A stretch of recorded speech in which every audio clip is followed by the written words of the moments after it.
வணக்கம். நீங்க பணக்காரர் ஆகணும்னு ஆசைப்படுறீங்களா? இது ஒன்றும் பெரிய ராக்கெட் சயின்ஸ்லாம் கிடையாது. இன்னைக்கு நாம 5 சிம்பிளான ஆனா ரொம்பவே சக்தி வாய்ந்த தங்க விதிகளை பத்தி பார்க்க போறோம். வாங்க நேரடியா விஷயத்துக்குள்ள போலாம். முதல்ல ஒரு முக்கியமான கேள்வி. மாசம் 1,00,000 சம்பாதிச்சா மட்டும் போதும் நம்ம பணக்கார ஆயிடலாம்னு நினைக்கிறீங்களா? நம்மள நிறைய பேர் அப்படிதான் யோசிப்போம். ஆனா உண்மையிலே அதுதான் செல்வத்துக்கான ரகசியமா? நிச்சயமா இல்ல. உண்மையான ரகசியம் இதுதான். நீங்க எவ்வளோ சம்பாதிக்கிறீங்கன்றதை விட மாச கடைசியில அதுல எவ்வளோ உங்க கையில மிச்சம் இருக்குங்கிறது தான் ரொம்ப ரொம்ப முக்கியம். யோசிச்சு பாருங்க, 1,00,000 சம்பாதிச்சு 1,00,000த்தையும் செலவு பண்ணிட்டா நாம இருந்த இடத்துலயே தான் இருப்போம். சோ பணக்காரர் ஆகிறதுக்கான முதல் படி சம்பாதிக்கிறதுல இல்ல, அதை சரியா தக்க வைக்கிறதுல தான் இருக்கு. இதுதான் நம்மளோட ரோட் மேப். நாம முதல்ல 4 முக்கியமான விதிகளை ஒன்னொன்னா பார்க்க போறோம். அதுக்கப்புறம் கடைசியா இது எல்லாத்தையும் ஒன்னா சேர்க்கிற அந்த 5வது மற்றும் மிக முக்கியமான விதியை பத்தி தெரிஞ்சுக்க போறோம். செல்வந்தர் ஆகுறதுங்கிறது ஏதோ அதிர்ஷ்டத்துல வர்ற மர்மம் கிடையாது. அது ஒரு தெளிவான சிஸ்டத்தை ஃபாலோ பண்றதோட நேரடியான ஒரு விளைவு. இன்னைக்கு அந்த சிஸ்டத்தை தான் நாம ஒன்னொன்னா பிரிச்சு பார்க்க போறோம்.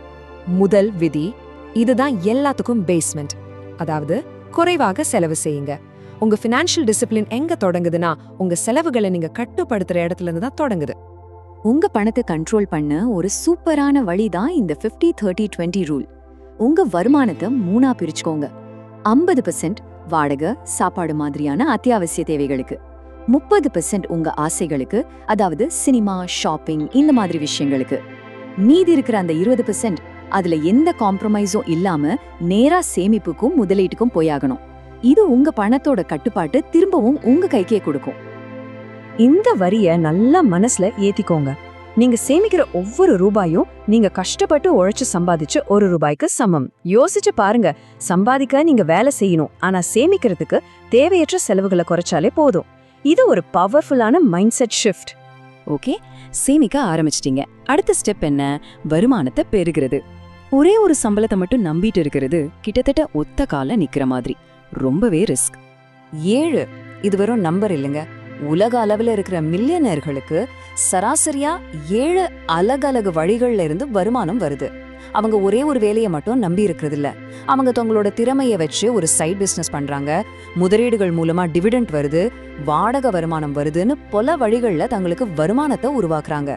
இந்த பல வருமான வழிகளோட அல்டிமேட் கோல் என்ன தெரியுமா? அதுதான் பாசிவ் இன்கம். அதாவது நீங்க ஆக்டிவா வேலை செய்யாதப்போ, ஏன் நீங்க தூங்கிட்டு இருக்கும்போது கூட உங்களுக்கு பணம் சம்பாதிச்சு கொடுக்கற ஒரு சிஸ்டத்தை உருவாக்குறது. இதுதான் உண்மையான நிதி சுதந்திரத்துக்கான சாவி. சரி, சேமிச்ச பணத்தை சும்மா பேங்க்ல வச்சிருந்தா என்ன ஆகும்? பணவீக்கம்னு ஒண்ணு இருக்கு இல்லையா, அது அதோட மதிப்பை குறைச்சுக்கிட்டே இருக்கும். அதனாலதான் விதி நம்பர் 3, உங்க பணத்தை உங்களுக்காக வேலை செய்ய வைங்க. அதுக்கு பேரு தான் முதலீடு. இதுக்கு உங்களுக்கு நிறைய வழிகள் இருக்கு. பங்குச்சந்தை மூலமா ஒரு பெரிய கம்பெனியோட வளர்ச்சியில நீங்களும் ஒரு பார்ட்னர் ஆகலாம்.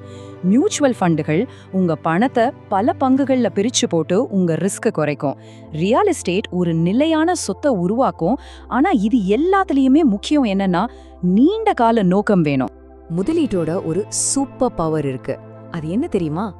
கூட்டு வட்டி. இத ஒரு சின்ன பனி உருண்டை மாதிரி நினைச்சுக்கோங்க. மலையிலிருந்து உருட்டி விடும்போது சின்னதா இருக்கும், ஆனா போக போக பனிக்கட்டிகளை சேர்த்துக்கிட்டே வந்து கடைசியில பிரம்மாண்டமா மாறும். அதே மாதிரிதான் உங்க பணத்துக்கு வட்டி வரும், அப்புறம் உங்க பணம் பிளஸ் அந்த வட்டி ரெண்டுக்கும் சேர்த்து வட்டி வரும். இதுதான் கூட்டு வட்டியோட மேஜிக். இதோட சக்தியே இப்ப நீங்களே பாருங்க.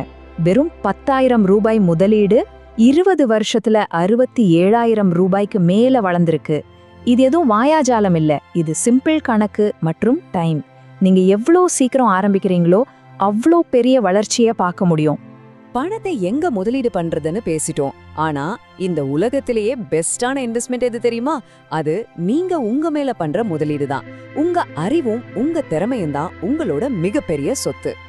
யோசிச்சு பாருங்க, கோடிங் மாதிரி ஒரு புது ஸ்கில்ல கத்துக்கிட்டா அது உங்க சம்பளத்தை எவ்வளவு உயர்த்தும். நிதி அறிவை வளர்த்துக்கிட்டா நீங்க எவ்வளவு ஸ்மார்ட்டான முடிவுகளை எடுப்பீங்க. வெற்றி பெற்ற மனிதர்களோட பழகும்போது அவங்க சிந்தனை முறை உங்களுக்கும் கிடைக்கும். சோ உங்க மேல நீங்க பண்ற ஒவ்வொரு சின்ன முதலீடும் உங்க சம்பாதிக்கிற திறனை பல மடங்கு பெருக்கும். இப்போ நாம முடிவுரைக்கு வந்துட்டோம். இதோட சேர்த்து பணக்காரங்க சிந்திக்கிற விதத்தையே மாத்திர அந்த 5வது மற்றும் கடைசி விதி வருது. இதுதான் நம்ம பார்த்த எல்லா விதிகளையும் ஒன்னா இணைக்கிற ஒரு மையப்புள்ளி. இந்த ஒரு விஷயத்தை நீங்க புரிஞ்சுக்கிட்டா போதும், சொத்து அதாவது அசெட் மற்றும் பொறுப்பு அதாவது லயபிலிட்டி, இது ரெண்டுக்கும் உள்ள வித்தியாசம். சொத்து உங்க பாக்கெட்ல பணத்தை போடும், பொறுப்பு உங்க பாக்கெட்ல இருந்து பணத்தை எடுக்கும். சிம்பிள். பணக்காரங்க என்ன பண்றாங்கன்னா அவங்க பணத்தை வச்சு சொத்துக்களை வாங்குறாங்க, மத்தவங்களோ பொறுப்புகளை வாங்கி கடன்ல மாட்டிக்கிறாங்க. ஆக 5வது தங்க விதி, சொத்துக்களை வாங்குங்க, பொறுப்புகளை தவிர்த்திடுங்க. கடைசியா இந்த முழு விளக்கத்தோட ஒரே சாராம்சம் இதுதான். விலையுயர்ந்த கார், போன் எல்லாம் வாங்கி மத்தவங்க பார்வைக்கு பணக்காரனா தெரியறத விட வருமானம் தர சொத்துக்களை வாங்கி உண்மையிலே பணக்காரனா வாழ்றதுதான் முக்கியம். உங்க தோற்றத்தை விட உங்க நிகர மதிப்பு தான் உங்க உண்மையான செல்வம். செல்வத்தை உருவாக்குறதுக்கான வழிகாட்டி இப்ப உங்க கையில இருக்கு. இந்த விதிகள் ரொம்ப சிம்பிளானது, ஆனா ரொம்ப சக்தி வாய்ந்தது. இப்போ உங்களுக்கான கேள்வி இதுதான். உங்க நிதி பயணத்துல இன்னைக்கு இப்பவே நீங்க எடுக்க போற முதல் படி என்ன? யோசிங்க, செயல்பட ஆரம்பிங்க.